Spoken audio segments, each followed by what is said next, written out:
Nos invités qui sont, je le rappelle, Corinne Boulou et Géraldine Maillet, mais j'accueille Benjamin Muller. Bonjour Benjamin. Bonjour Marion, bonjour à tous. Ça va bien? Ça va très bien. Alors avant que vous ne commenciez votre excellent billet, j'aimerais vous faire écouter ça. Je crois que c'était samedi soir chez vous.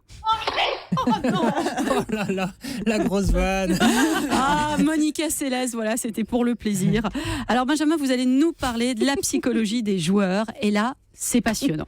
Bah oui, parce que quiconque a déjà joué au tennis le sait, même à un niveau minable, psychologiquement, ce sport est une torture. Alors pourquoi ? Parce que il faut avant tout savoir gagner contre soi-même. Exemple, vous menez 5 jeux à 3 contre votre pote qui est meilleur que vous. Vous servez pour le 7, vous arrivez à 45 pour vous. Vous êtes à un point du 7, vous allez enfin battre votre pote qui est meilleur que vous. Et c'est parti pour le doute. La pression pour rien, je précise, il n'y a aucun enjeu, on est entre potes. Et là, je donne mon exemple personnel, la perte totale de mes moyens. Oui, au tennis, il ne faut jamais douter, jamais penser au point d'après, toujours jouer relâché. Et ça, c'est quelque chose de très difficile mentalement. L'autre exemple, c'est quand vous perdez, vous avez été breaké, comme on dit, vous perdez 3-0 et il faut du mental pour se remettre dedans, continuer de tout donner à chaque balle, sur chaque point. Oui, le tennis, psychologiquement, est une torture. Sans doute le sport le plus compliqué, ou en tout cas celui demandant la plus grande exigence psychologique. La marque des plus grands, des meilleurs joueurs de tennis, c'est certainement celle-là. Ils ont un mental d'acier, ne renoncent jamais. C'est Yannick Noah qui le dit dans votre documentaire, Géraldine Maillet. Pourquoi tu joues ? Pourquoi tu as envie de gagner ? Tu as envie de gagner, pourquoi ? Djoko, Nadal, Roger, non seulement se sont posé la question à un moment, mais ont trouvé la réponse. Et depuis, ils sont dessus. On voit dans les regards qu'ils savent exactement où ils vont et pourquoi.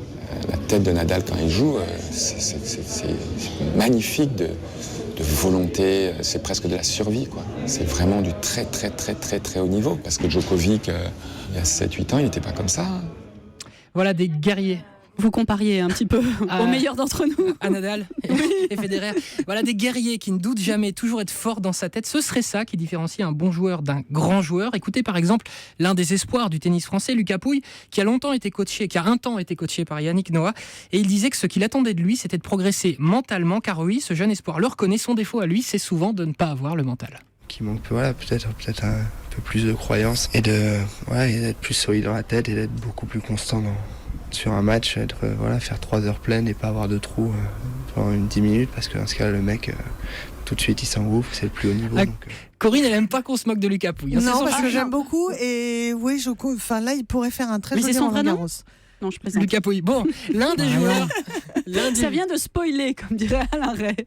Bon, alors de Lucas Pouille, on va passer à l'un des joueurs qui est psychologiquement le plus impressionnant, sans doute Rafael Nadal, qui donne une interview dans le numéro de Society actuellement au kiosque, une interview que je vous recommande, 100% axée sur sa psychologie. Il explique que le plus dur au tennis, c'est de gagner contre soi-même, même à son niveau. Il dit qu'à des moments de sa carrière, il était anxieux tout le temps, qu'il pouvait même faire des crises d'angoisse sur le court, mais qu'à force de travail, il a réussi à les gommer un maximum, ou plutôt à vivre avec. D'ailleurs, l'un des moyens qu'a Nadal pour se rassurer, ce sont ces innombrables tics sur le terrain. Vous savez, il installe la bouteille à une place précise, l'étiquette tournée dans un certain sens, il ne marche pas sur les lignes blanches, il touche toujours son visage 10 fois de suite avant de servir, etc. Comme s'il faisait ça pour se concentrer sur des choses qui le rassurent, comme un enfant avec son doudou. Voilà, Nadal est un grand enfant.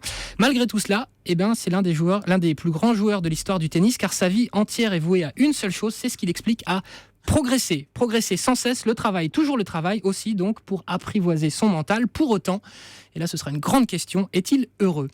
Rafael Nadal, à votre avis? Ça, il n'y répond pas dans Society. En revanche, une autre immense star du tennis mondial, on avait parlé il y a quelques temps, c'était ici même, André Agassi, rencontré par Bérengère Bonte pour Europe 1. Il expliquait que la plupart des grands champions n'étaient pas heureux. Écoutez.